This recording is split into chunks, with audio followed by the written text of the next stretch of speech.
Hi, this is Dr. Randy Shepard again, giving you tax tips for the self-employed business professional. And on this particular segment, I want to talk about the in-home office deduction. Now, there's so much to talk about, but I just want to give you just a short scenario as to how to really maximize that thing. It's a powerful thing. Now, I work out of my home.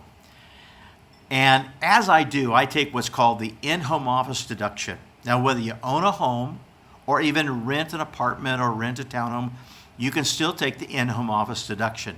But there's special rules relating to that.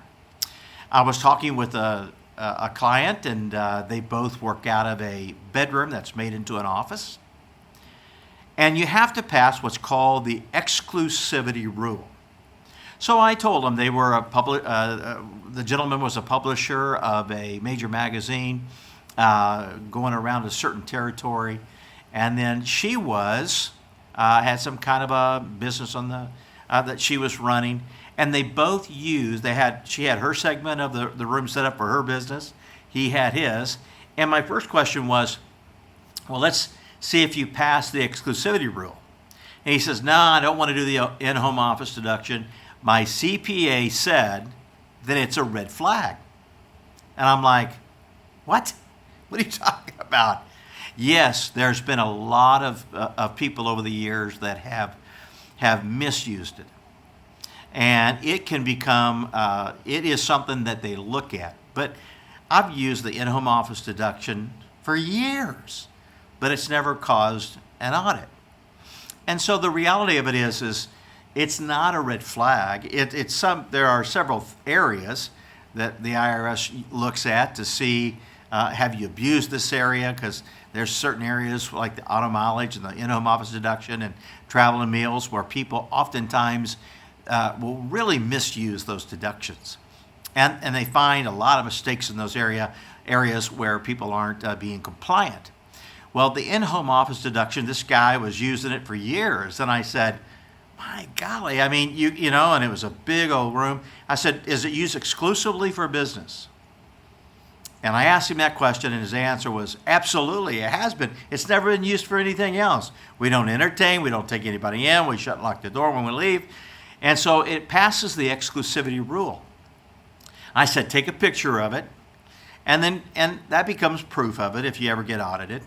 And I said, take your in-home office deduction because whatever square footage you have around your house, and then whatever square footage, what you do is you divide that into whatever square footage you have around your house, and that becomes the percentage. In this case, I think it was around 400 square feet, and then he had some stuff down in the garage that he had to store. And we measured that all out. That was exclusively used for his business, that he had to keep for his business.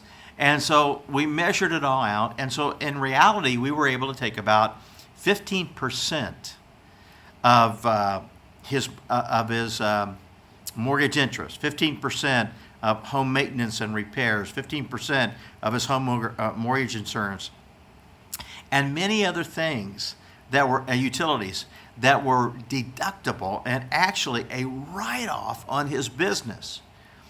And it was a huge tax savings to him.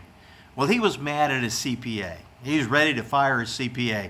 And I just say, look, in that case, when you got a CPA that isn't going to help you with, and will tell you that it's going to create a flag, you might want to fire him.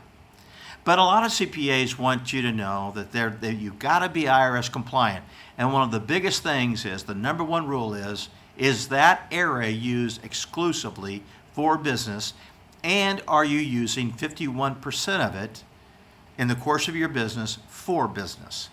So if you are, then you probably qualify for the in-home office deduction. And it can be a huge tax savings for you. And if you're not sure, remember, this is not tax advice for you personally, but a tax idea for you to take to your CPA or tax professional to see if this is going to work for you, and have your professional help you so that you might be able to save thousands of dollars on your tax return. We'll see you in the next video.